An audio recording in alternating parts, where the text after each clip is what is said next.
Baik, mudah-mudahan terlihat ya. Terlihat ya.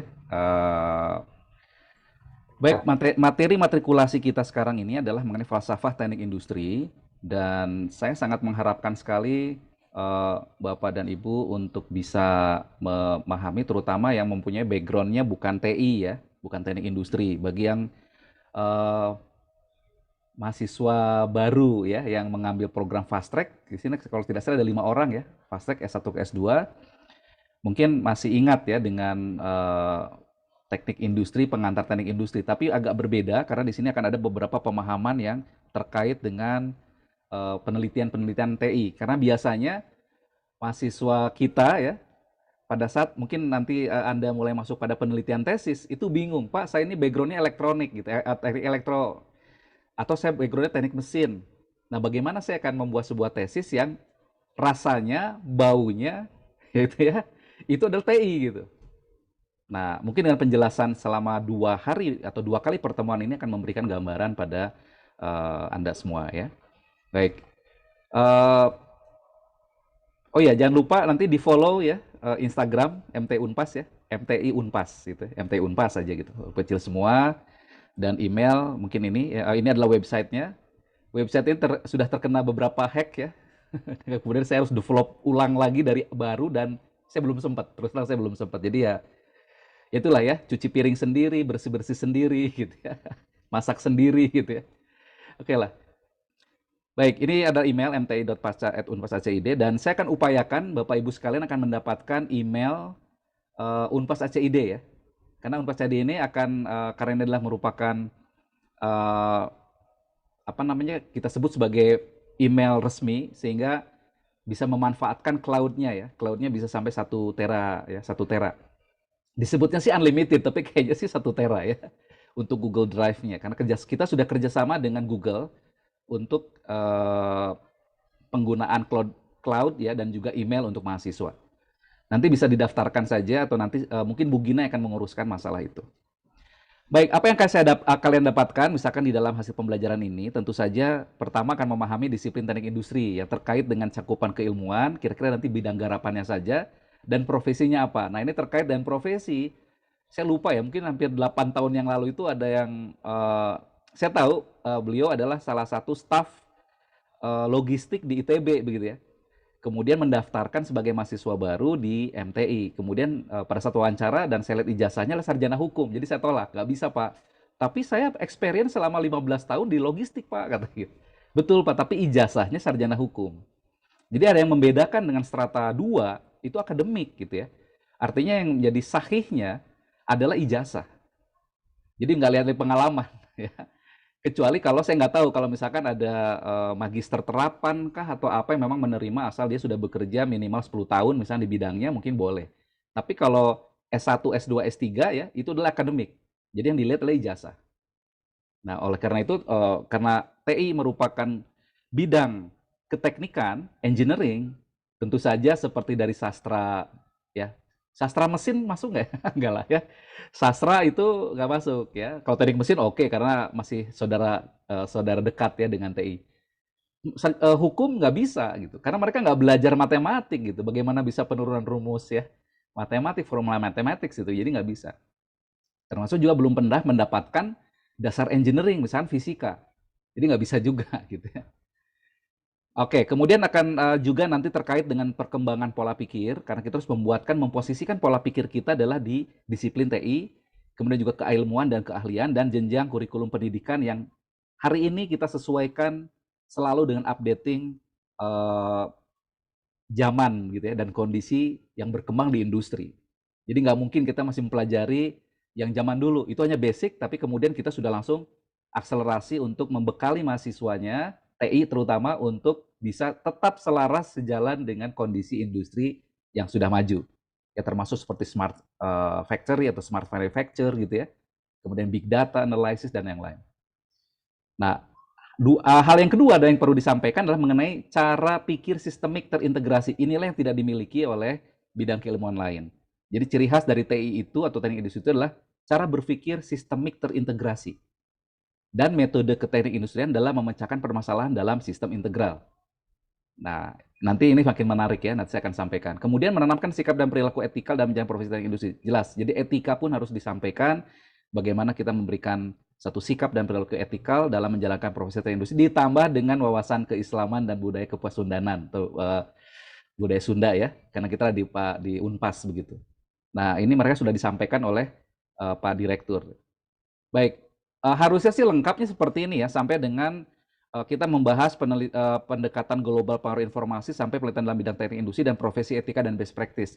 Tapi karena kita hanya diberikan izin 2 kali pertemuan, maka saya akan padatkan pertemuan kita itu ke dalam 6 materi. Jadi untuk yang sekarang ini saya akan sampaikan mulai disiplin engineering pertanian industri, kemudian konsep dan ruang lingkup disiplin industri, kemudian nanti bagian kedua besok ya saya akan sampaikan mengenai pendekatan scientific management dan pendekatan administratif dan behavior management. Jadi kita bagi 2 begitu ya. Nah, jadi referensi ini bukunya, memang buku lama ya. Ada beberapa buku baru, tapi saya lihat buku baru tapi lama gitu ya. Jadi biasanya hanya dirubah edisi. Itu biasanya penerbit lah ya, nakal-nakalnya penerbit. Ternyata penerbit asing pun sama. Jadi keluarkan lagi terbitan baru, tapi isinya sama juga itu. Hanya ganti cover aja. Ya, ini beberapa hal. Nanti kalau ada yang menginginkan tentang Industrial Engineering Handbook, e-booknya ada di saya. Nanti saya akan simpan di aplikasi mobile ya. Aplikasi MTI Mobile itu ada referensi video pembelajaran, ya video perkuliahan, kemudian yang contoh-contoh teman-temannya yang sudah sidang ya, itu diambil yang terbaik aja. Jadi nggak semua yang sidang ditampilkan gitu ya. Jadi yang cukup bagus dan bisa kita bisa simak gitu ya, kira-kira sidangnya itu seperti apa tuh bisa dilihat di sana. Kemudian jurnal juga nanti akan kita siapkan, linknya sudah ada, termasuk buku-buku atau e-book yang bisa di-download. Jadi melalui aplikasi itu. Jadi salah satu layanan yang kami berikan pada mahasiswa adalah itu juga ya. Nah, sekarang kita bicara mengenai disiplin engineering dan pengertian teknik industri. Mata kuliah ini menginginkan outputnya adalah memahami konsep dasar dalam disiplin engineering. Kemudian dapat membedakan disiplin engineering, science, dan teknik industri sendiri. Jadi bagaimana kaitannya disiplin engineering, science, ya, dan teknik industri. Bedanya di mana? Itu harus bisa membedakan. Kemudian memahami pengertian teknik industri dan kaitannya dengan disiplin lain. Karena TI itu nggak bisa berdiri sendiri. Ya. Oleh karena itu biasanya bridging-nya, yang menjembataninya adalah orang TI biasanya. Baik sarjana maupun master atau magister. Ya. Kalau di program doktor juga sama begitu ya. Bagaimana sistem integral itu sampai dengan program doktor. Belum ada yang bertanya, Pak, kapan program doktor TI? Karena udah 20 tahun harusnya ada program doktor. Oke, ini sempat terhenti, sebenarnya sudah mengajukan 2 tahun lalu ya. Tapi kita sempat terhenti karena pandemi dan Pak Rektor belum memberikan lagi sinyal, karena mungkin masih sibuk ya. Belum memberikan SK untuk melanjutkan lagi untuk program doktor TI. Saya sih berharap mungkin paling lama tahun ini atau tahun depan tuh sudah bisa dilanjutkan ya untuk pengajuan program doktor TI. Dan kalau kita mengajukan program doktor TI, maka kita pun meneruskan meneruskan tradisi. S1-nya pertama swasta di Indonesia, S2 juga pertama di Indonesia, dan S3-nya pun pertama di Indonesia. Kita balapan dengan Trisakti biasanya. Trisakti sudah mulai mengendap-endap sekarang. Guru besarnya sudah ada 3 orang. Terakhir guru besar terbaru adalah Pak Mungin ya. Pak Mungin Parwadi, Profesor Mungin Parwadi dari Trisakti. Oke, nah apakah engineering? Mungkin kalau saya memberikan ilustrasi seperti ini, Anda bisa memperhatikan ya, ada kaitan dengan teknologi pasti. Jadi kalau saya akan membuat suatu unit pembangkit listrik ya dari tenaga angin, tenaga surya, tenaga air, panas bumi gitu ya. Itu pasti ada teknologi yang dipakai. Engineering kaitannya erat dengan teknologi. Begitu pula dengan katakanlah sampai saat ini mungkin teknologi penerbangan adalah hal yang lebih canggih ya dibandingkan yang lain. Kemudian juga berkaitan dengan misalkan bagaimana kita membuat suatu konstruksi bangunan dan yang lain. Itu butuh kaitan teknologi. Sehingga engineering itu dikaitkan juga dengan masalah artifak. Artifak itu apa? Buatan manusia. Ya, buatan manusia. Untuk apa tujuannya? Ditujukan untuk digunakan untuk keamanan, kemudahan, kenyamanan, dan manfaat untuk kehidupan. Ini banyak juga dan lain-lain ya. Tapi ujungnya adalah manfaat untuk kehidupan. Jadi engineering kita punya kewajiban ya untuk menggunakan teknologi yang kita pelajari melalui sebuah proses pembelajaran di bidang engineering untuk sebesar-besarnya untuk bermanfaat untuk kehidupan manusia lah gitu ya, dan lingkungan sekitarnya gitu ya. Oke, saya lanjutkan. Mungkin pernah memperhatikan produk engineering bendung air ya.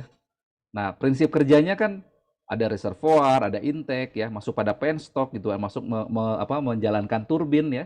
Nah, dari turbin tadi akan masuk pada outflow river, keluar lagi, di sini akan membangkitkan sebuah generator. Ya, ada sebuah rumah generator, kemudian di sini akan memasukkan jadi power lines, maka didistribusikan. Ya, sisanya adalah outflow river. Jadi ada yang dibuang ya melalui sungai-sungai lagi yang kecilnya. Ini kan kita bisa melihat ada sebuah konsep ya, teknologi yang digunakan membangun mulai dari input ya, proses yang dilakukan sampai dengan menghasilkan sesuatu dalam prosesnya dan ada outputnya. Ini salah satu contoh yang paling kelihatan aja lah dulu ya. Jadi apa yang menjadi pola pikir? Nah, di sini kita akan perhatikan adalah pola pikirnya sebenarnya. Apa yang menjadi pola pikir di sini? Ya, mungkin kita bisa membayangkan lah. Nah, maka kita bisa melihat bahwa di dalam engineering, maka diperoleh pola umum ya. Apa pola umumnya? Menghasilkan, contoh saja, menghasilkan suatu alat atau devices. Ada suatu alat, suatu produk, whatever, apapun lah. Devices tersebut. Bisa juga menghasilkan apa? Sistem. Nah, termasuk teknik industri, itu udah menghasilkan sistem biasanya. Ya, kalau teman-teman di informatika, ada dari informatika nggak di sini? Nah, lulusan informatika itu lulusannya bukan sarjana teknik. Bukan ya, tapi sarjana komputer. Coba deh lihat ya. Kenapa? Karena mereka bukan engineering, bukan teknik. Walaupun depannya teknik informatika. Jadi kalau saya lihat sudah melalui proses di Dikti dulu, kemudian sekarang Kemendikbud, bahwa untuk titel yang diberikan kepada strata 1, strata 2, strata 3 jelas doktor ya, atau PhD. Tapi untuk strata 1, strata 2, magister ataupun sarjana, yang belakangnya ada embel-embelnya apa?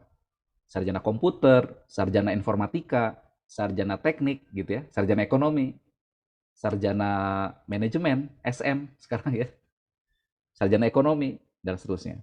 Atau sarjana akuntansi, SAK dan seterusnya. Nah, artinya bahwa menghasilkan devices, sistem proses yang merupakan buatan manusia, itu kita sebut sebagai artificial system.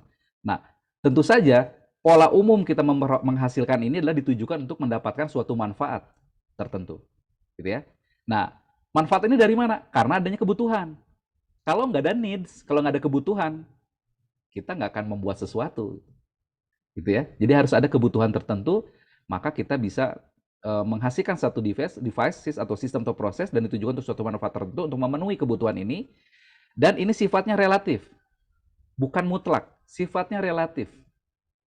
Tergantung kondisinya seperti apa, maka itu dilakukan. Nah, maka yang ada pola umum berikutnya adalah adanya prosedur. Prosedur yang digunakan adalah proses merancang. Nah, inilah yang menguatkan ya, memberikan highlight engineering itu adalah ada di dalamnya yang kita sebut sebagai design proses. Proses merancang yang tidak dimiliki oleh teknik, tidak dimiliki oleh yang non teknik. Jadi kalau depannya ada pakai teknik, itu pasti ada design proses.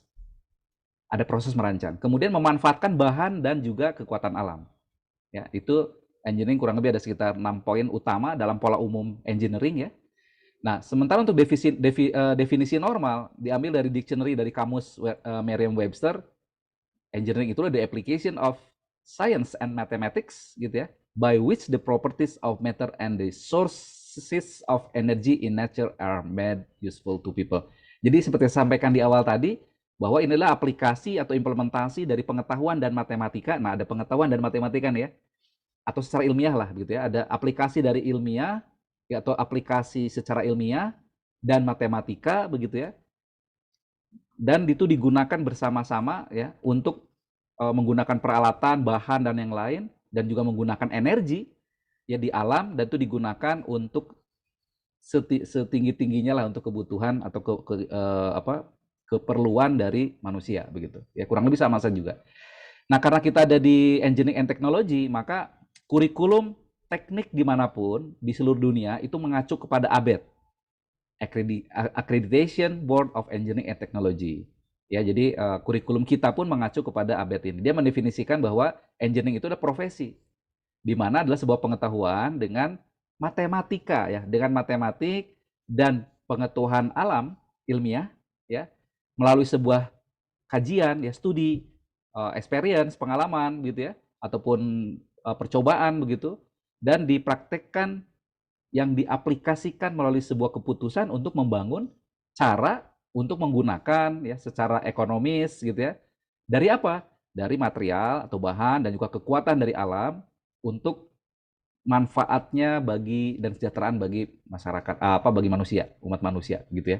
Ujung-ujungnya pasti benefit of mankind gitu ya. Itulah engineering ya. Nah, sekarang bedanya apa dengan science? Karena saya sampaikan bahwa di ujung pertemuan kita ini kita harus bisa menyimpulkan apa bedanya engineering, science, dan TI itu sendiri ya. Perbandingan science apa? Kalau science itu adalah objek yang dipelajari dari alam.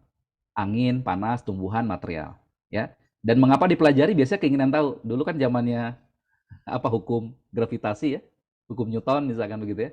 Apel turun ya, jatuh dari pohon. Kenapa kok bisa jatuh ya? Kenapa nggak jatuhnya sama nggak dengan dengan sehelai bulu burung begitu ya atau kapas satu lagi misalnya apel sama nggak jatuhnya ternyata setelah dibuktikan di Menara Pisa gitu ya ternyata lebih dulu apel kan berarti ada gravitasi ada yang dipengaruhi dengan berat atau massanya sendiri kecuali kalau tidak ada gesekan hambatan di hampa udara maka sudah dibuktikan ya di YouTube juga banyak ya ternyata jatuhnya bola yang beratnya misalkan 2 kilogram dengan kapas itu jatuhnya sama kalau tidak ada gesekan atau hampa udara ya nggak ada udara.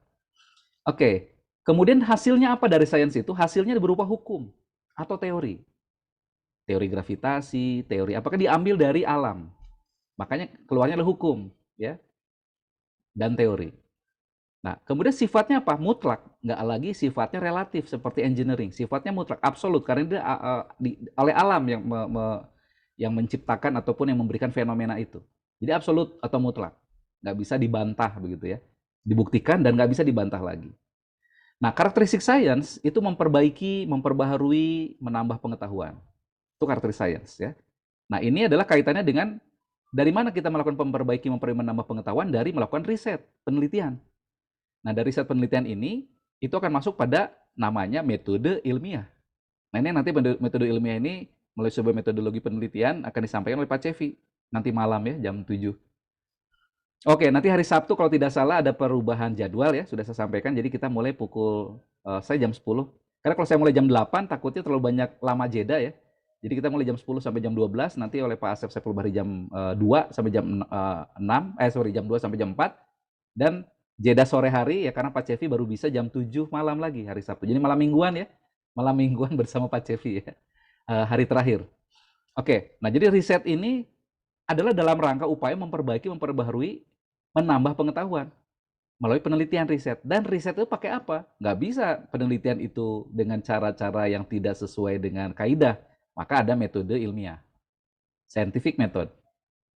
Scientific method inilah yang akan memberikan satu keyakinan bahwa memperbaharui, menambah pengetahuan itu dengan melalui sebuah pendekatan ilmiah, maka bisa terbukti begitu. Ya. Nah, scientific method sendiri apa? Kalau saya berikan secara ringkas saja ya, saya ringkas saja. Jadi pertama kan ada banyak melakukan sebuah pertanyaan, ask question, tanya melalui pertanyaan. Nah, ini adalah sebetulnya mengilhami kita pada saat nanti kita melakukan penelitian. Mungkin dulu pernah waktu S1 ya, S1 kan ada tuh. Coba buat dulu research question-nya. Buat dulu perumusan masalah. Ask question apa? Ya, ask question ini nanti akan mengakibatkan apa yang dilakukan di dalam latar belakang riset kita.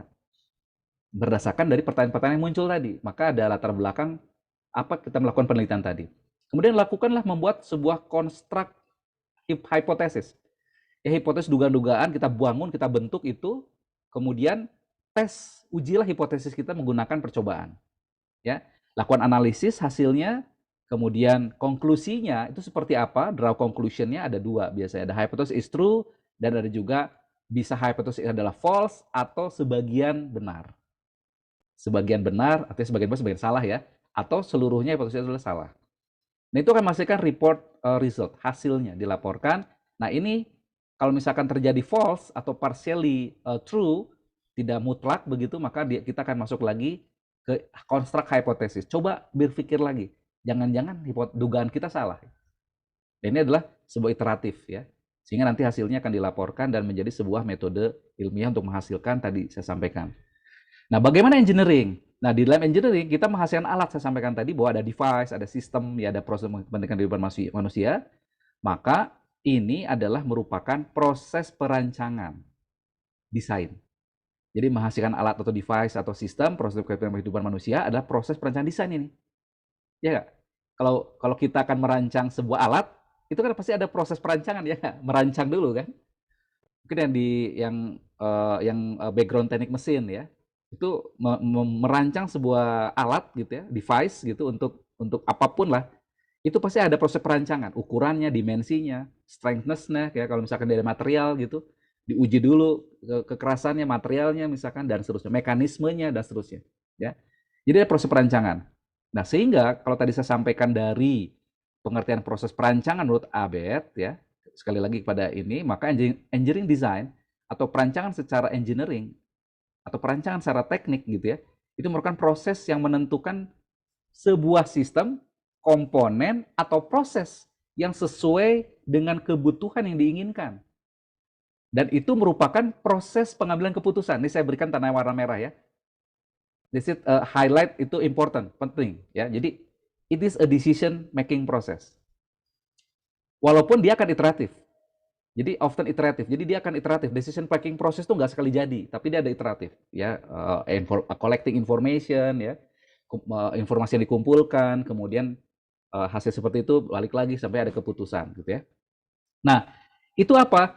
Itu juga dengan di dalamnya adalah adanya dasar-dasar pengetahuan dan matematika serta pengetahuan teknik ya atau engineering sciences yang diaplikasikan untuk mengkonversi sumber-sumber tadi secara optimal ya untuk bisa sesuai ya dengan tujuan yang sudah ditentukan.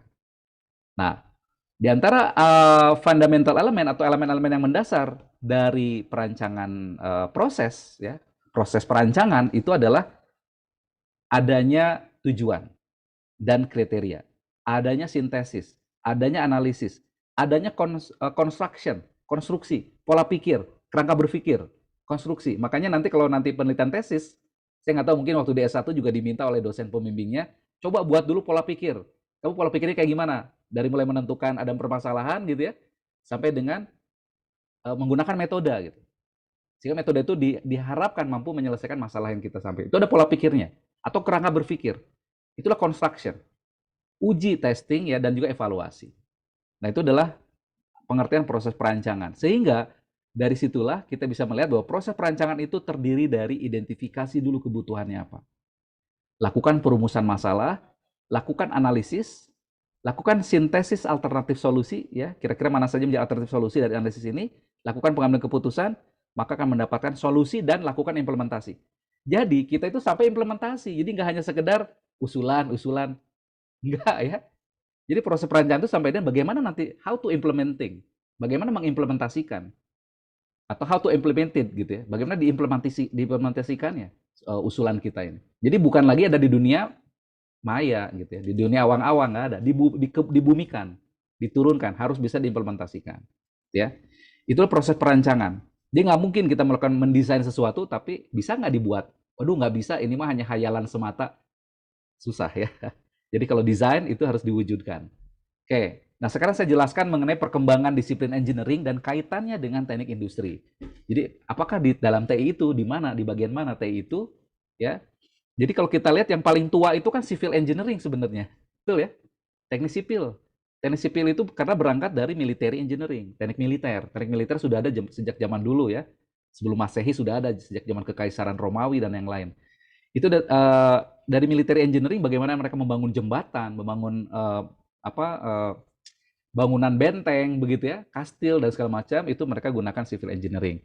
Nah, di dalam teknik militer dan civil engineering pasti mereka menggunakan sebuah logika untuk melakukan pengukuran. Maka muncullah berbasis pada filosofi dulu ya mengenai matematik yang terkenal itu muncullah matematika. Gitu ya. Dan di matematik ini lebih ke arah fisika. Di fisika itu ada saya lari ke sini dulu yang penting dulu ya. Itu dari fisika tuh ke electrical engineering, teknik elektro. Nah, dari fisika itu muncul lagi ke mechanical engineering, teknik mesin. Nah, di teknik mesin ya, itu mulailah berkenalan dengan yang namanya kimia. Kimia ya, itu kemudian menjadi chemical engineering. Jadi kalau kita lihat masih beberapa perguruan tinggi negeri ya, di ITB itu dulu masih masih jadi satu tuh ya. Teknik mesin, teknik kimia, teknik industri ya, itu masih jadi satu. Namanya FTI, Fakultas Teknologi Industri gitu ya. Tapi sekarang udah dipisah karena teknik mesin sudah berkembang menjadi kedirgantaraan juga harus ada. Jadi dipisah. Itu perkembangan sekarang. Tapi dulu ya ini tadi. Jadi orang tuanya dari teknik mesin nih. Teknik mesin ya, itu chemical engineering. Nah, kita lihat di sini bahwa matematika ini berkembang juga kepada statistik.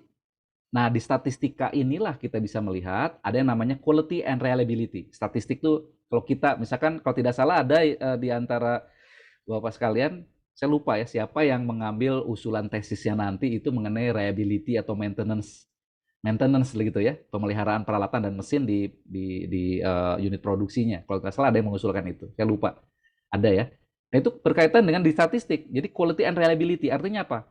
Kemampuan statistiknya harus punya. Kemudian dari statistik itu akan masuk menjadi operation research. ORI, oh iya satu lagi OR tuh kan, ingat sekarang ya. Jadi sebesar satu ya, itu statistika industri, ya, kemudian operation research, MPO atau Management Production and Operation ya. Kemudian satu lagi adalah sistem logistik. 4 mata kuliah ini, gitu ya. Nah, bagi yang program fast track ya untuk yang 2 mata kuliah itu bisa diekivalensikan, tapi kalau masih tetap mau meningkatkan nilainya itu bisa ikut, gitu ya. Nah, kemudian ada operation research, ada statistik dan matematika menjadi computer and information science. Jadi beda ya. Jadi ada di dalam teknik juga, tapi dia namanya teknik komputer. Itu kaitan dengan electrical engineering, ya. Teknik elektro itu dan tambah dengan matematik itu menjadi computer and information science. Kemudian ada teori control teori. Mungkin bagi yang masuk di bagaimana melakukan di teknik elektro ya, melakukan sebuah controlling ya menggunakan elektronik dan yang lain itu dari sini. Nah, kemudian dari teknik mesin ini ya itu karena proses pada saat mereka membuat menggunakan pada saat revolusi industri ya, itu tadi muncul bahwa orang kalau bekerja menggunakan mesin yang sudah dibuat itu perlu adanya manufacturing, membuat mesin itu bagaimana bisa dibuat. Maka muncullah manufacturing engineering. Gitu ya. Nah, dari teknik mesin inilah akan muncul namanya early industrial engineering karena berkaitan revolusi industri. Pertama ya, munculnya mesin uap, itu memunculkan satu revolusi industri. Sampai sekarang ada revolusi industri sudah sampai 4 ya, digital ya, industri digital. Kemudian muncul lagi adanya faktor psikologi dan sosiologi ya. Muncul lagi adanya early management philosophy tentang manajemen, filosofi manajemen. Maka akan muncul scientific management dan early industrial engineering. Nah, dari scientific management inilah akan muncul productivity science. Ditambah dengan early management philosophy, itu membentuk sebuah industrial engineering. Nanti ada dari fisiologi, secara fisik ya, fisiologi secara fisik. Orang bekerja itu kan ada yang lelah, ada cedera pada saat bekerja. Kemudian orang bisa lelah, produktivitas kenapa turun. Secara mental, ada beban kerja dan segala macam, maka muncullah fisiologi tadi menjadi ergonomics. Ditambah lagi dengan economics. Karena kita harus membuat sesuatu desain yang ekonomis. Ada perhitungan finansial, ada perhitungan biaya dan segala macam, maka harus economics. Nah, control theory, computer information science, operation research, quality and reliability masuk dalam industrial engineering. Jadi kita seolah muara dari semua hal ini keterkaitannya. Kenapa? Karena dalam teknik industri semua resource dipakai. Jadi kalau saya mengatakan bahwa kira-kira program studi atau keilmuan mana yang memiliki banyak metode atau tools? Jawaban saya TI. Ya, kenapa? Ya, kita bisa lihat dari skema ini. Kita bisa menggunakan control teori dalam industrial engineering. Jadi jangan khawatir yang teknik elektro ya. Kemudian ya, dari teknik mesin juga jangan khawatir pada saat proses desain bisa dilakukan. Bagi yang dari informatika juga bisa gitu ya, computer information science, karena kita erat kaitannya dengan proses-proses penggunaan software-software komputer ya. Bahkan sampai perangkat lunak juga bisa kita rekayasa ya, rekayasa perangkat lunak. Jadi bukan hanya informatika yang tahu, kita pun tahu di sini ya. Jadi bagaimana untuk membuat sebuah efisiensi dan segala macam dibantu dengan perangkat lunak, kita buat perangkat lunaknya. Jadi bisa. Jadi ini juga ada beberapa tesis dari mahasiswa kita ya, kakak-kakak Anda angkatan 2018 Ada 2 orang yang melakukan ini lebih ke arah perekayasaan sebuah perangkat lunak gitu. Ya, tapi kaitannya dengan teknik TI ya, tetap kental dengan TI-nya. Dan OR, Operational Research untuk mengoptimisasi semua hal sebagai decision making, pengambilan keputusan. Dan ada quality and reliability. Kenapa ada kualitas? Karena dalam proses dalam teknik industri harus menjaga kualitas, termasuk juga masalah keandalan. Jadi keandalan dan kualitas nanti ada kaitan dengan masalah maintenance ya, masalahnya dengan yang lain ya banyak. Nanti bisa dipelajari. Oke, itu adalah ruang lingkup dari perkembangan disiplin engineering dan kaitan dengan TI. Ya. Nah, mengapa teknik industri lahir? Tadi sampaikan mengenai revolusi industri. Jadi ada mass production. Ya, revolusi satu kan jelas ya. Tadinya buatnya hanya satu-satu, ya kemudian tiba-tiba muncul mesin uap, maka itu membuat sebuah mass production. Nah, kemudian dibutuhkan tenaga kerja terampil dalam kemampuan teknis, namun bisa mengorganisasikan dan merencanakan mengelola sistem. Maka muncullah manajemen-manajemen, pola-pola manajemen perusahaan. Karena muncul revolusi industri, ada mass production yang tadinya nggak pernah dikelola, sekarang dikelola. Ada supervisor, ada mandor gitu ya. Ada kepala bagian pabrik, ada kepala pabrik ya. Nah itu sudah mulai mengorganisasikan. Dan harus merencanakan apa planning mereka, apa pekerjaan mereka, dalam apa? Mengelola sistemnya. Nah sehingga nanti muncul jadi manajemen. Makanya saya tanyakan dalam kurikulum vitae kan, atau dalam daftar riwayat hidup, Anda tertarik dengan sistem logistik ya atau manajemen industri begitu. Kemudian diperlukan untuk meningkatkan produktivitas dan efisiensi. Maka teknik industri itu lahir. Karena hanya asal membuat, asal mendesain, merancang, itu mungkin tanpa memperhatikan produktivitas dan efisiensi, relatif lebih mudah. Tapi begitu ada constraint, orang nggak mau mendapatkan sebuah barang yang bagus, berkualitas tinggi, tapi harganya tinggi. Itu udah lumrah, udah biasa ya. Misalkan Pak Agus kalau beli sepatu olahraga, itu harganya 2,5 juta. Kenapa Pak Agus mahal 2,5 juta? Oh ini karena brand terkenal dan saya percaya barang ini kualitasnya tinggi. Gitu kan? Ya. Tapi misalkan Pak Henry beli, saya sih sederhana aja tapi harganya murah tapi kuat Pak. Kuat apa? Kuat malu. Enggak lah ya, kuat ya barangnya. Harganya murah. Itu lebih baik. Artinya kualitas tinggi tapi harganya lebih murah. Itulah masa depan. Itulah yang akan kita lakukan di dalam meningkatkan produktivitas dan juga efisiensi. Maka teknik industri lahir. Jadi kalau barang mahal dan kualitas tinggi itu udah biasa ya. Bukan orang TI bisa bikin gitu. Tapi kalau efisiensinya tinggi, kualitasnya tinggi itu pasti orang TI gitu. Nah, maka sekarang kita lihat masuk pada teknik industri.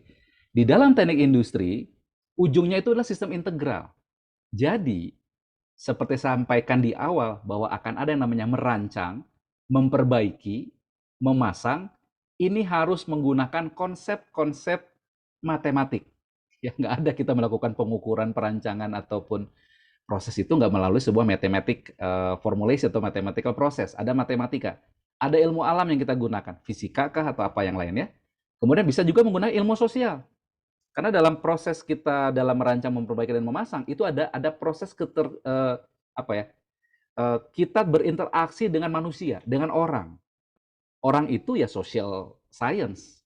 Bagaimana pada saat kita membuat sebuah grup kerja di sebuah mesin atau di beberapa mesin, maka bagaimana kita mengimplementasikan itu dengan orang-orang sehingga orang itu menjadi sebuah human center design. Ya, jadi merancangan itu berdasarkan pada orangnya. Jadi kebayang nggak? Sekarang saya tanya kalau Bapak dan Ibu pernah melihat cangkul ya, cangkul orang Indonesia pernah lihat nggak? Itu kira-kira didesain khusus untuk orang atau cangkul itu untuk semua orang gitu? Ternyata ergonomis ya. Itu ada penelitiannya bahwa cangkul orang Indonesia itu lebih ergonomis karena lekukan itu pas. Dipakai buat gali lubang, hayu, mindahin pasir, hayu. Buat ngolah apa, hayu. Buat nanam apa, hayu. Apapun bisa. Tapi kalau orang Jepang, spesial. Untuk gali lubang pakai cangkul yang ini, untuk meratakan tanah pakai yang ini. Jadi begitu kerja mereka banyak alat. Indonesia cuma cukup satu. Yang banyak apa paling bawa bekal makanan aja kali ya. Itu diantar oleh istrinya di saung gitu ya. Jadi bahwa kita lihat human centered design itu kan digunakan dalam proses science, social science kita, karena kita berinteraksi dengan orang dan kita mendesain sesuai dengan orang. Gitu ya. Itu salah satu konsep ergonomi. Jadi jangan memaksakan seseorang menggunakan alat yang nggak sesuai gitu, karena pasti akan sakit dan menggenggamnya sakit, nggak cocok, nggak sesuai, maka disesuaikan. Nah, ini akan mengakibatkan adanya sistem integral. Di mana sistem integral itu ada apa saja? Ada manusia, ada mesin, ada energi, ada informasi, ada material. Itu harus kita integrasikan dan mendapatkan sebuah spesifikasi, perkiraan, dan mengevaluasi performansi. Jadi kita nggak hanya lihat mesin aja, tapi kita lihat manusianya, kita lihat energi. Energi itu bisa apapun ya, yang kaitan dengan energi, ya, material, informasi, dan itu bisa kita buat dari sistem integral itu dengan alasan, dengan konsep kita harus melakukan sebuah desain, harus bisa memperbaiki, harus bisa memasang, menginstalasi, gitu ya. Jadi kalau cuma bisa merancang aja bukan orang TI, tapi bisa desain, bisa repair, how to memperbaiki, improve lah ya, improve. Saya lebih kepada improving ya, memperbaiki, mengimprove. Kemudian instalasi, menginstal pada apa? Pada sistem integral ini. Nah, itu konsep TI, teknik industri ya. Oleh karena itu toolsnya pasti banyak, toolsnya banyak. Jadi kalau Bapak Ibu misalkan merasa metodenya apa ya, berarti belum baca banyak. Ya, toolsnya itu banyak, luar biasa. Jadi seolah-olah kayak seseorang berangkat bekerja, maka bajunya itu digantungin banyak perkakas gitu lah. Siapa tahu nanti di jalan ketemu apa gitu. Nah itu. Ya itu TI itu ya. Oke, pengertian lebih jauh sekarang, maka sistem integral itu tidak selalu berarti pabrik. Jadi mohon diingat juga nih. Misal, Pak, saya ini kayaknya nanti bukan ke masalah di pabrik, Pak. Tapi mungkin lebih kepada jasa, boleh nggak? Nah, jadi tidak selalu pabrik sekarang. Atau industri manufaktur. Walaupun awal kejadiannya, ya historisnya dari pabrik dulu kan, atau dari industri manufaktur. Tadi kita lihat historinya. Maka sistem integral itu bisa apa? Bisa rumah sakit, bisa bank, bisa universitas atau lembaga pendidikan, bisa pemerintah daerah, pemerintah, apapun yang ada sistem integral. Kalau ditanya sistem integral itu apa? Tadi balik lagi ke slide yang ini. Nih sistem integral ya. Ada manusia, ada mesin, ada material, dan seterusnya. Ada sistemnya. Gitu ya. Oke. Jadi sistem integral itu tidak bersifat konkret. Bisa saja tidak konkret. Mana sih? Nggak kelihatan secara fisik gitu ya. Nah, maka cenderung merupakan proses. Walaupun nggak harus seluruh proses ya. Kemudian manusia itu merupakan unsur terpenting di dalamnya yang membuat artefak yang dihasilkan teknik industri semakin unik. Kenapa? Karena ada unsur manusia di dalamnya. Begitu ada unsur manusia di dalamnya, maka itu adalah unik. Kenapa? Karena manusia adalah unik. Itu aja ya. Mungkin paham maksud saya. Jadi itu adalah sesuatu hal yang menjadi bahwa setiap proses desain melibatkan manusia, maka menghasilkan teknik industri akan semakin unik. Nah, perbandingannya apa? Saya akan berikan satu diagram perbandingan ya. Jadi dalam basic knowledge ya, itu sainsnya adalah logika ya, creativity, kemudian engineering itu mathematics, natural science, kalau industry engineering semuanya digabung ya. Mathematics ada, natural science ada, social science ada. Cuman logic mungkin sudah masuk ke dalam mathematics gitu ya. Kemudian toolsnya analisis sintesis dan engineering pun sama. Nah, kalau di industry engineering, pemodelan, modeling, dan method of engineering analysis. Jadi lebih advance. Tapi pemodelan itu nanti ada di semester 2 ya. Kalau nggak salah Pak Ramdhani Lukman ya kemarin ya, semester 2 ya. Pak. Baru merasakan mata kuliah APS kan gitu. Sudah keluar nilainya. Saya lihat bagus-bagus nilainya. Oh, udah keluar Pak ya? Tinggal nunggu nilai dari Pak Helmi aja ya. Dari Bu Cucu sudah keluar. Nah, jadi ada pemodelan. APS, analisis peran sistem, di dalamnya adalah pemodelan, modeling ya. Kemudian proses, itu scientific research untuk science. Tapi kalau engineering adalah design, applied research, dan untuk engineering adalah design, integrated system approach. Jadi perbedaan-perbedaannya. Kalau untuk science, outputnya apa? Teori dan knowledge. Kalau engineering, product dan proses. Kalau engineering, proses dan value added. Jadi kalau kita membuat sebuah produk, maka nilai tambahnya apa? Jadi value added yang ditekankan, bukan produknya, tapi value added-nya, apa yang kita berikan atau ditambahkan, memberikan nilai tambah pada suatu output. Gitu ya. Validitasnya apa? Kalau science itu atau pengetahuan itu adalah absolut. Kalau engineering relatif, tergantung seperti apa. Relatif lah gitu ya, dibandingkan tuh relatif. Tapi kalau industri engineering adalah kontekstual. Tergantung konteksnya apa. Maka kita bisa membuat sebuah model atau sebuah sistem itu sesuai konteksnya menjadi optimal. Maksud saya optimal adalah trade-off ya. Jadi bukan maksimal yang setinggi-tingginya paling bagus, tapi untuk kondisi itu sudah merupakan the best solution. Nggak ada lagi solusi terbaik selain itu. berdasarkan pada pertimbangan-pertimbangan constraint atau keterbatasan, gitu ya. Itu kontekstual. Nah, apa resumenya? Maka resumenya adalah bahwa TI atau teknik industri adalah salah satu dari disiplin engineering. Nah, dulu sih ada rumor ya, kalau saya masih zaman kuliah S1 ya, teman-teman teknik sipil gitu, teknik mesin tuh suka guyon. Oh, kalau TI itu separuh teknik, separuh manajemen gitu. Jadi apa ya? Separuh-separuh gitu, nggak jelas gitu. Di sini kita jelaskan bahwa teknik industri adalah salah satu disiplin engineering. Makanya lulusannya sarjana teknik gitu ya. Bukan sarjana macam-macam tadi saya bilang ya. Nah, maka objek yang dirancang itu tidak konkret, tapi cenderung berupa proses. Ya, dan di dalamnya terdapat manusia sebagai unsur utama, kita sebut sebagai man-machine system atau sistem manusia-mesin atau human center design ya, bisa disebut juga seperti itu. Dan karena unsur ini maka diperlukan dukungan ilmu sosial dan perilaku. Tanpa ini bukan teknik industri. Jadi, selain apa yang sudah dibekali dari teknik mesin ya, dan dibekali juga dari misalkan keilmuan matematik ya, informatika ya, elektro dan yang lainnya tadi saya sampaikan, ditambah dengan dukungan ilmu sosial dan perilaku, maka jadilah teknik industri. Jadi tanpa ada social science dan behavior science, maka bukan TI. Karena TI juga melihat orang manusia. Maka kalau melihat manusia, kita harus mempelajari social science dan behavior. Gitu ya. Kenapa? Karena di industri itu melibatkan orang gitu. Oke. Sekarang kita masuk pada sesi segmen terakhir pada kuliah kita ya. Itu berkaitan dengan konsep dan ruang lingkup disiplin TI. Ini semakin menarik karena saya akan sampaikan apa saja sih ruang lingkup dalam disiplin TI teknik industri. Kira-kira saya akan mempelajari apa saja, nanti saya akan ambil penelitian tesisnya seperti apa ya, ruang lingkupnya boleh nggak yang ini, jangan-jangan bukan disebut TI gitu ya. Nah, saya akan sampaikan di sini. Nah, di segmen 2 ini saya akan menginginkan bahwa hasil materi yang saya sampaikan ini Anda mampu menjelaskan kembali konsep dan ruang lingkup dari disiplin teknik industri, mengenali pengertian sistem integral dan disiplin teknik industri, serta pengukuran performansinya. Karena kalau kita melihat pengertian sistem integral, tahu dalam disiplin teknik industri, tapi kita juga harus tahu mengukur performansinya atau kinerjanya. Ya. Nah, sebagai introduksi, maka saya sampaikan tadi bahwa TI lahir pada revolusi industri, kemudian di dalam revolusi industri itu membuat cara produksi itu mulai berubah dari craft industri atau industri kerajinan atau industri rumah gitu ya, menjadi mass production, produksi massal.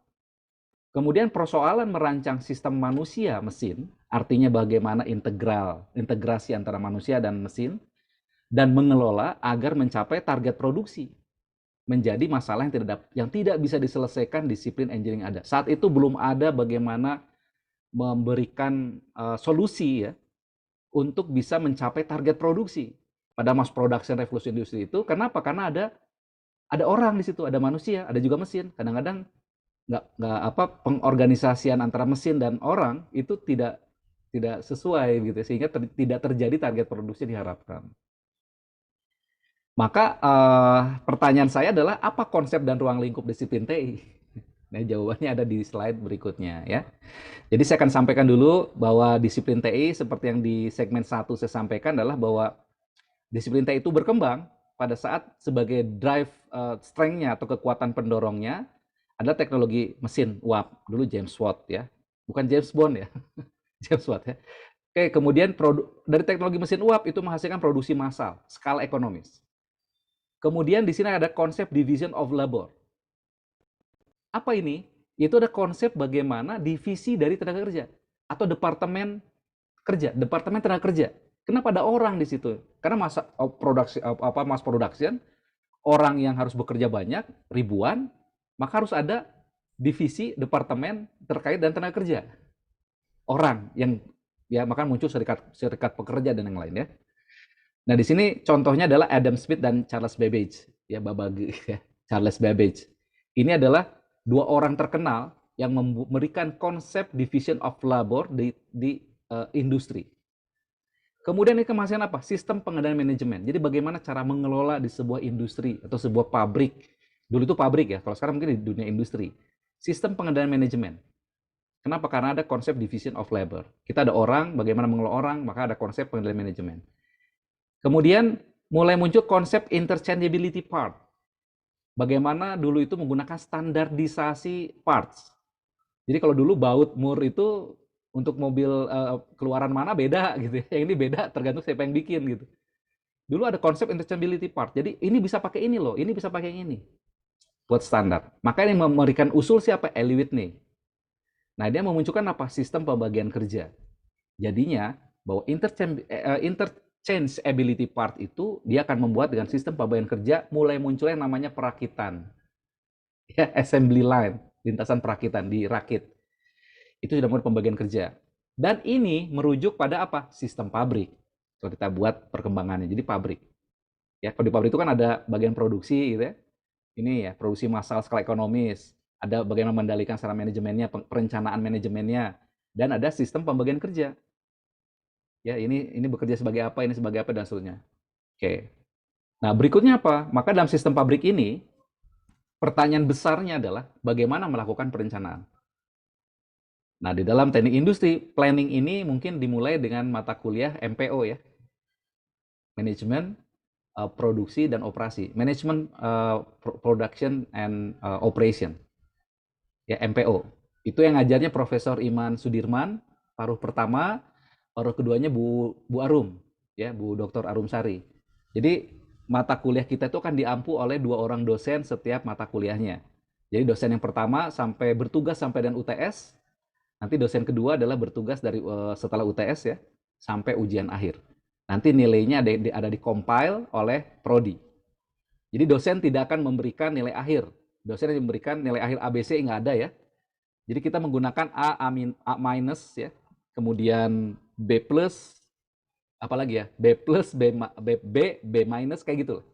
Ya jadi nggak A, B, C, D gitu, tapi turun 0,25, 0,25 begitu ya. Oke, kemudian bagaimana melakukan perencanaan? Maka melakukan standar kerja adalah Taylor. Kemudian pada saat melakukan perencanaan kerja, maka bagaimana orang melakukan kerja? Maka Frank and Lillian Gilbert itu merumuskan sebuah gerakan kerja. Bahwa orang bekerja itu harus standar dong. Nggak boleh lihat kiri kanan, nggak boleh misalkan tangannya kemana-mana, tapi harus menggunakan gerakan yang ekonomis. Sehingga itu ada perencanaan untuk bekerja. Jadi operator harus membuat seperti ini. Adalah cikal bakal dari otonomus ya nantinya.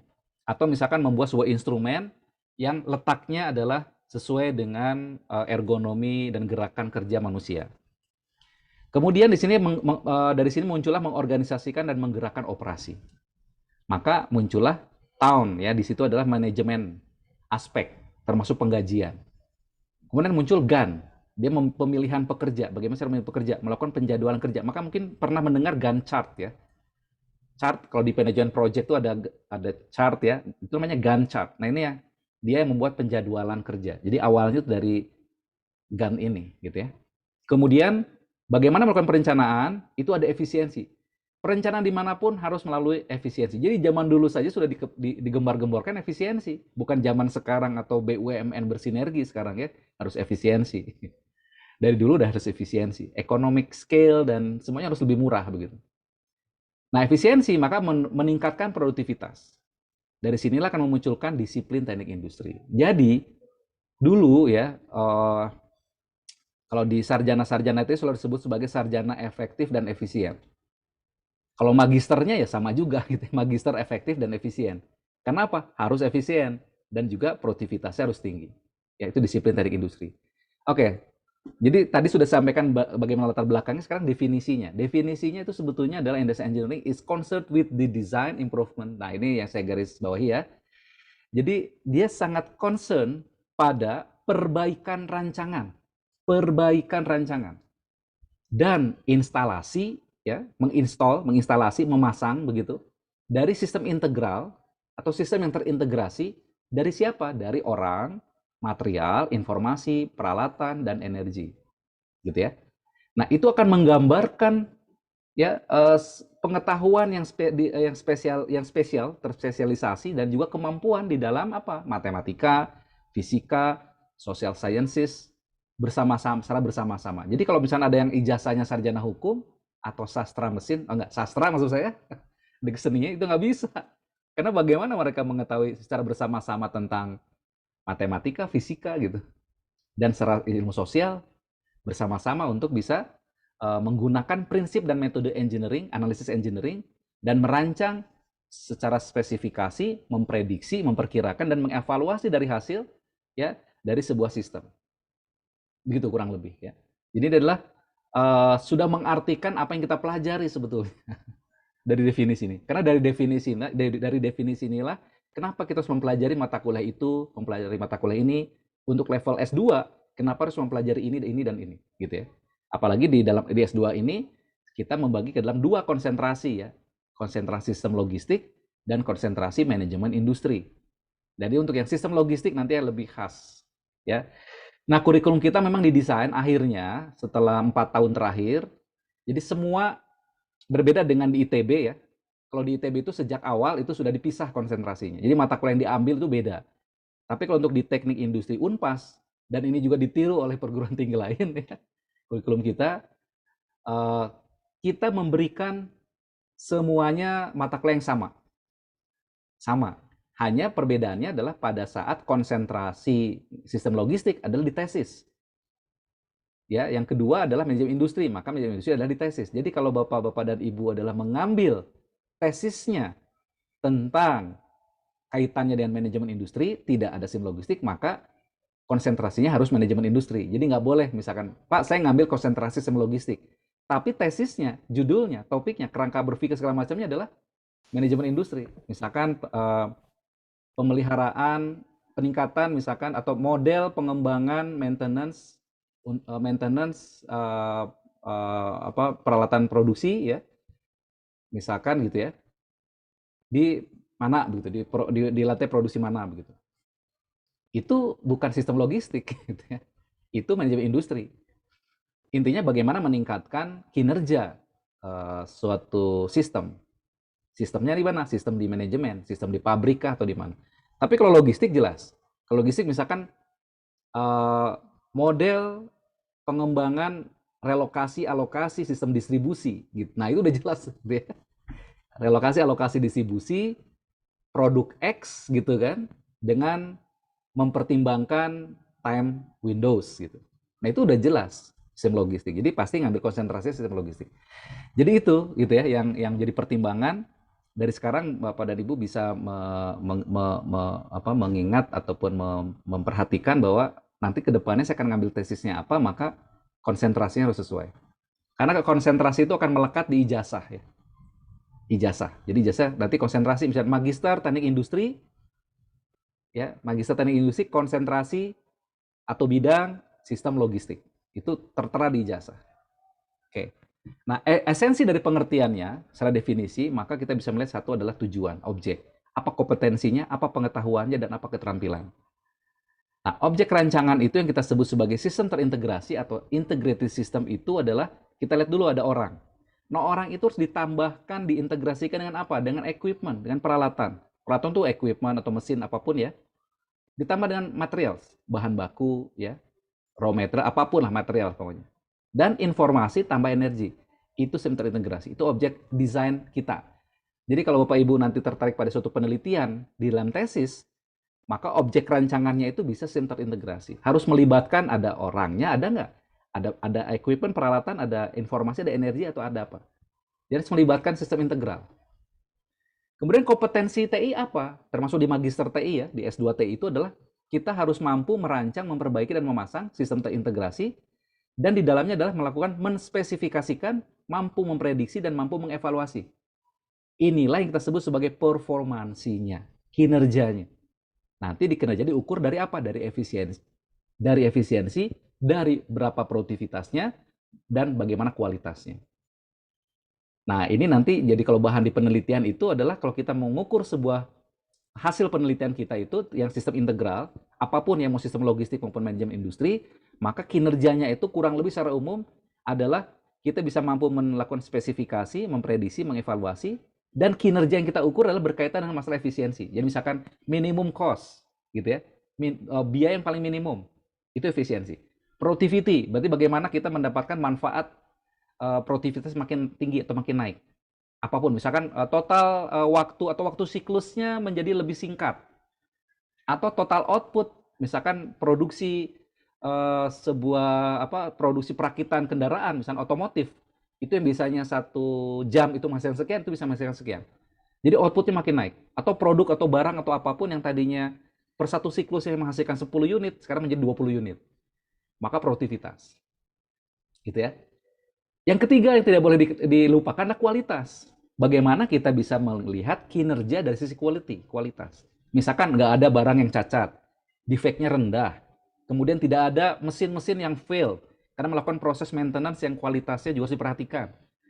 Bagaimana membuat sebuah produksi barang yang kualitasnya diperhatikan melalui sebuah pengendalian kualitas. Jadi itu, kurang lebih ya, mungkin bisa dipahami ya.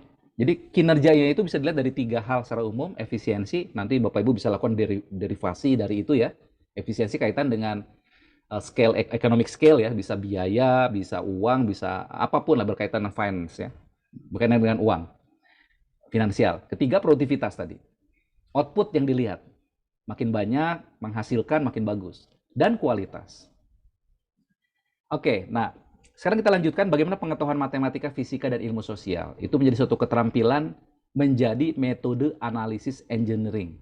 Dan kata kuncinya adalah merancang atau desain. Keterampilan itu.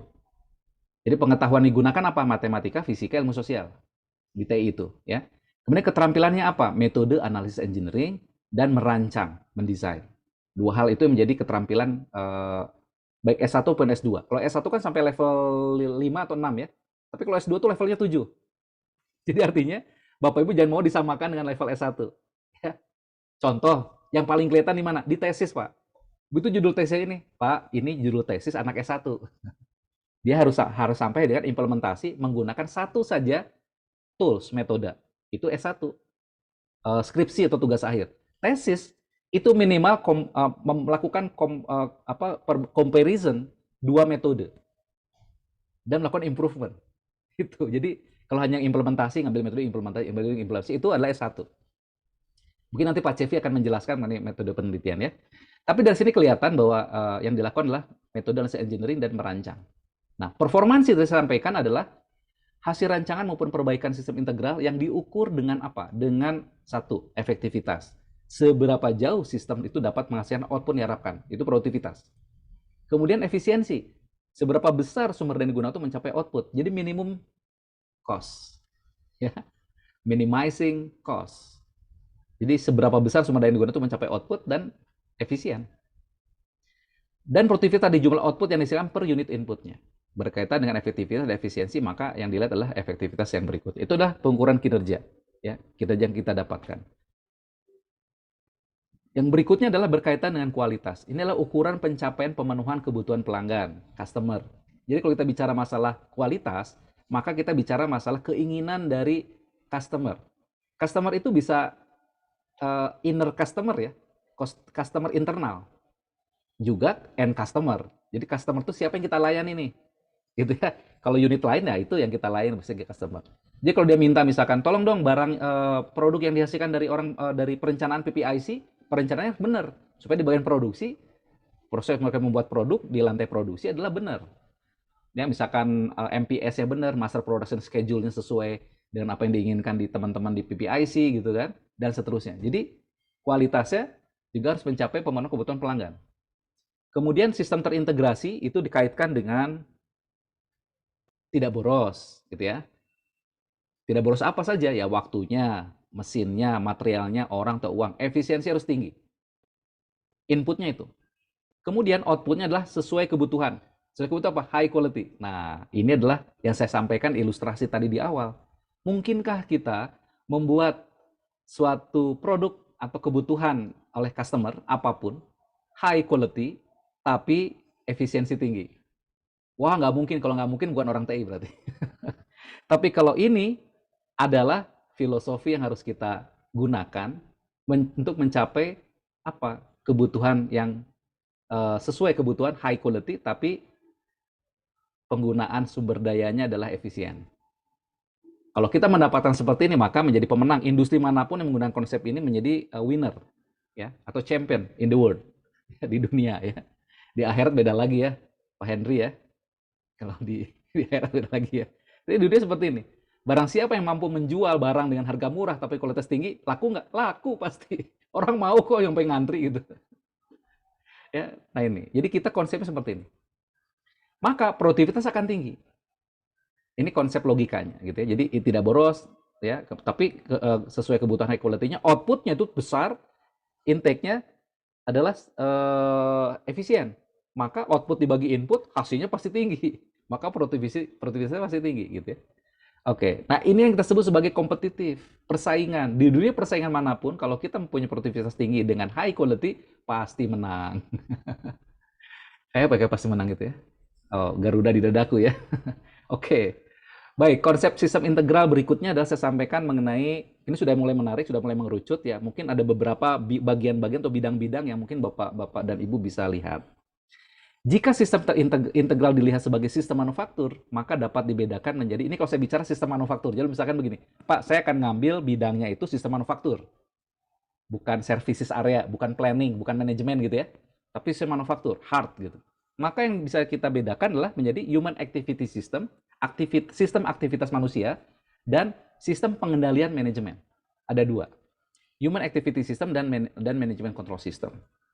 Nah, ini yang kita sebut, kalau kita lihat satu industri, maka ini yang kita sebut sebagai manajemen control system atau MCS, ya, manajemen. Kemudian dia akan melakukan proses perencanaan, ya, dan pengendalian apapun ke lantai pabrik. Di lantai pabrik inilah sistem aktivitas manusia.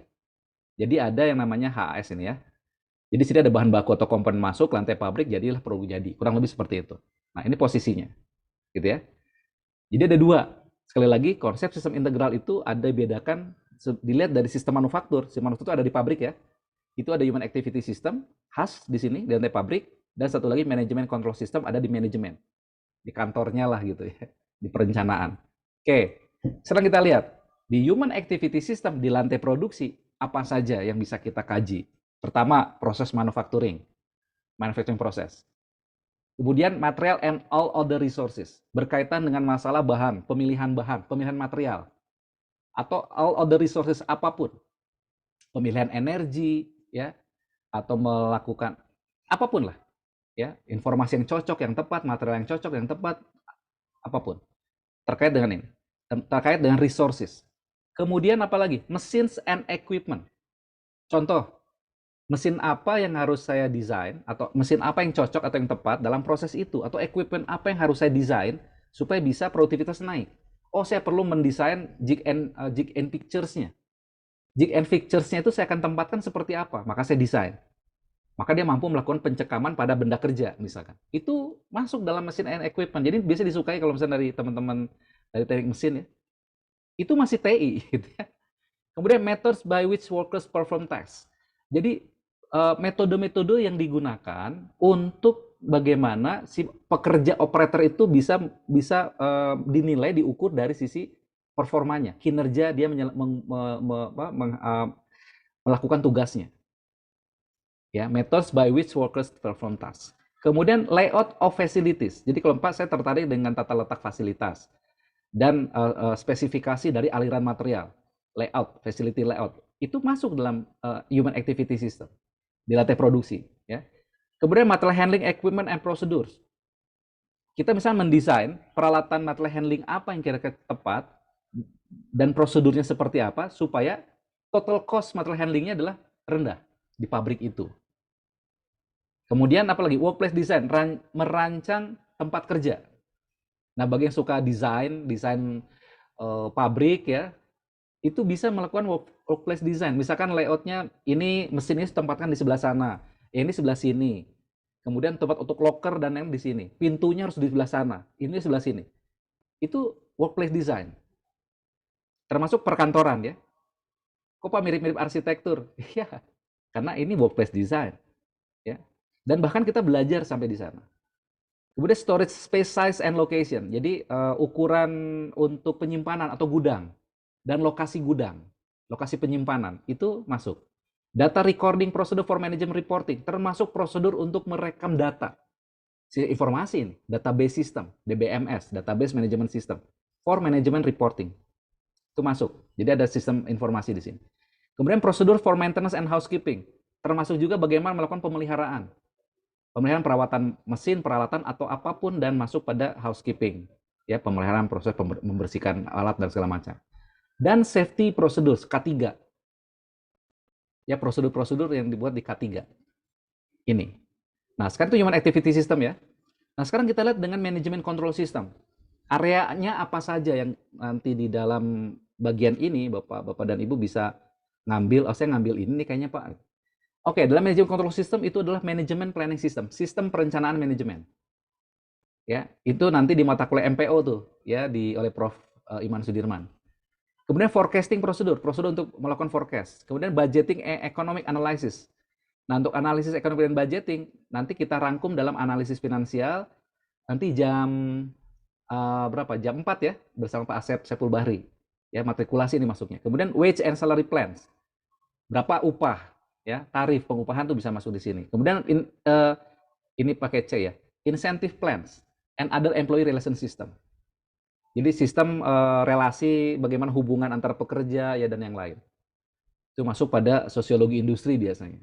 Kemudian recruiting, training, and placement employee, termasuk rekrutmen tenaga kerja dan yang lain. Cara karir dan segala macam bisa juga di sini. Kemudian material requirement planning, MRP. Ya, untuk kebutuhan MRP dan yang sekarang kita lanjutkan menjadi ERP, sistem. Itu masuknya dalam manajemen control system. Inventory control, penilaian persediaan. Kemudian penjadwalan produksi dan dispatching. Ya, terhadap di lantai produksi. Itu adalah sebagian besar yang bisa saya sampaikan dalam dua bidang yang bisa kita bedakan human activity system dengan manajemen control system. Ya, AHS dengan MCS gitu ya. Nah, nggak hanya sampai di situ, ya, ada lagi yang MCS itu paling banyak ya. Itu progress and status reporting tadi. Corrective action prosedur untuk melakukan corrective action ya. Kemudian sistem informasi saya sampaikan tadi. Nah, ini bedanya kalau di yang produksi tadi kan ada di sini ya. Di sini kan juga ada nih data recording prosedur. Jadi betul-betul dia lebih kepada kalau mungkin di kita disebut sebagai MES ya. Kalau di smart manufacturing ya, smart factory ya. Jadi bagaimana kita membuat sebuah controlling atau manajemen mengelola eksekusi di mesin untuk melakukan eksekusi menggunakan sebuah sistem, gitu ya. Jadi menggunakan MES. Ini sudah dipakai di kita juga. Dan ada satu mahasiswa kita ya, MTI angkatan 2018 yang sedang meneliti tesisnya menggunakan MES ini. Itu di sini ya. Itu sudah masuk kepada smart factory. Kemudian kalau masuk pada manajemen control system itu adalah information system. Kita membuat sistem informasi, pengelolaan informasi seperti apa. Kemudian quality control system, cost control and reduction, resources alokasi, organizational design, termasuk bagaimana merancang organisasi ya, dan decision support system dan banyak lagi yang lain. Jadi sebetulnya nggak bisa disebutin satu-satu, tapi inilah yang jadi pilihan-pilihan pada saat nanti Bapak dan Ibu bisa mengambil topik-topik penelitian atau mana yang akan dikaji. Ya. Nah, kita kan bisa lihat dulu perspektif levelnya. Kalau di perspektif level di level paling bawah adalah stasiun kerja. Kalau tidak salah ada juga yang melakukan penelitian ya itu di stasiun kerja. Jadi di yang betul-betul kita sebut sebagai mikronya gitu ya. Di stasiun kerja. Level yang kedua adalah lintasan produksi. Jadi melibatkan mesin dan mesin-mesin yang lain. Lintasan produksi. Level yang paling tinggi adalah di level perusahaan. Kayak gitu. Ya seperti ini. Ini perspektif level. Jadi sebelum mengambil sebuah topik, kita pilih dulu mau di level mana. Level stasiun kerja, level lintasan produksi, atau level perusahaan. Supaya bisa mengerucut nanti, lebih fokus. Sistem terintegralnya mau yang mana. Jadi jangan, ya kadang lintasan produksi, kadang perusahaan. Nanti akan terlalu lama searchingnya. Kalau istilah ngebor ya, ngebornya di sana sini gitu. Ngebor sini, belum dalam udah ngebor lagi di sana. Belum dalam ngebor lagi di sini. Kalau udah yakin, Pak, saya ngambil di lintas produksi. Di sana kan ada integrasi antara mesin dan mesin lain. Saya lihat adalah aliran materialnya dari satu mesin ke mesin lain. Ya udah, bor aja di situ terus sampai dalam gitu ya. Nggak usah pindah-pindah lagi. Oke, nah yang ke kanannya adalah supply chain sector. Nanti kita akan di semester 3 ya belajar mengenai supply chain management dan kebijakan distribusi nasional di semester 3. Ini supply chain sector. Salah satu dosennya yang mengajar dari SBM ITB ya, Pak Gatot Yudoko PhD dari SBM ya, dan beliau memang ahli di bidang supply chain. Kemudian lintasan produksi atau yang di sini adalah bisa dianalogikan dengan rumah sakit, bisa dengan bank, bisa yang lain, gitu ya. Nah, Saya pikir saya nggak perlu jelaskan ini bidang pekerjaan karena rata-rata dia sudah bekerja ya. Jadi area dari teknik industri di perusahaan Boeing ya. Contohnya di pesawat Boeing itu di mana aja? Di manajemen project, di proses improvement, bisa lean manufacturing, engineering economic analysis, proses modeling. Nah ini yang saya sampaikan adalah keahlian-keahlian TI. Project management, manajemen project itu keahlian TI. Penjadwalan project orang TI, keahlian TI. Manajemen risiko keahlian TI. Jadi ini yang di bawah-bawah itu adalah keahlian-keahlian TI. Lean manufacturing, ya, manufacture yang slim, yang ramping, yang ringkas, yang efisien. Engineering economic analysis, analisis ekonomik rekayasa. Kemudian proses modeling, pemodelan proses. Kemudian analisis sebab akibat, metode statistik, Six Sigma, time studies, ya studi waktu, itu masuknya ke analisis perencanaan kerja. Work sampling, kemudian supply chain analysis, ada supply alignment, material logistik, inventory control, supply support, ya make or buy manufacturing process. Kalau di improvement perbaikan di operasi bisa ergonomic and human factors, ya sampai dengan recovery planning, capacity planning.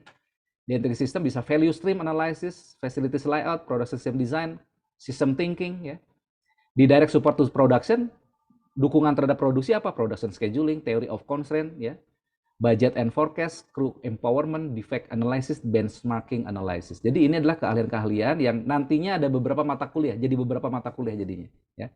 Ini silahkan bisa dilihat bidang-bidang keahlian mana yang akan ditekuni ya. Nanti akan jadikan topik tesis mungkin, kalau tertarik ya. Ya kalau work area barangkali hampir semua lah ya. Product engineering, production control, metode tooling ya, inventory, transportasi, training, project management, factory operation, di quality, itu semua butuhkan. Jadi seperti yang Bapak dan Ibu juga masuk ke MTI Unpas, ya itu pasti punya motivasi. Kebetulan pekerjaan saya adalah di bidang ini Pak, dan saya cocok. Nah itu sudah menjadikan fungsi area kerja dari teknik industri. Ya. Oke, mungkin satu tahapan sebelum saya akhiri ya, sebelum kita akhiri dengan diskusi ya, adalah industry engineering find a better way. Jadi kita selalu akan mencari cara terbaik, cara yang lebih baik. Jadi a better way to make a product faster and easier ya.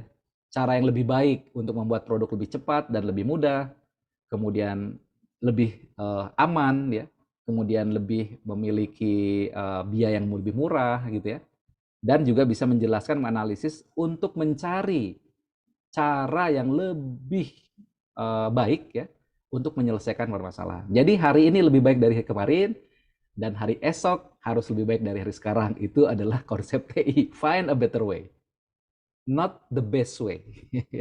Karena kalau sudah kita temukan best way, terbaik, kita nggak ngapa-ngapain lagi. Selesai Pak, saya sudah mendapatkan yang terbaik buat hidup saya. Siapa? Istri saya, misalnya gitu. Jadi nggak boleh nyari lagi kalau itu ya. Tapi kalau find a solution, ya better way, cari yang lebih baik, Tapi kalau pasangan hidup, the best way, nggak boleh itu ya. Oke, terakhir saya sampaikan mengenai perubahan fungsi TI sekarang ya. Ini yang masa sekarang itu adalah ada beberapa perubahan-perubahan fungsi TI karena kita adalah salah satu prodi yang terus berkembang berdasarkan perkembangan zaman ya. Jadi misalkan seperti dulu hanya work simplifikasi tahun 1660, sekarang sudah tambah lagi mungkin 2021 ya.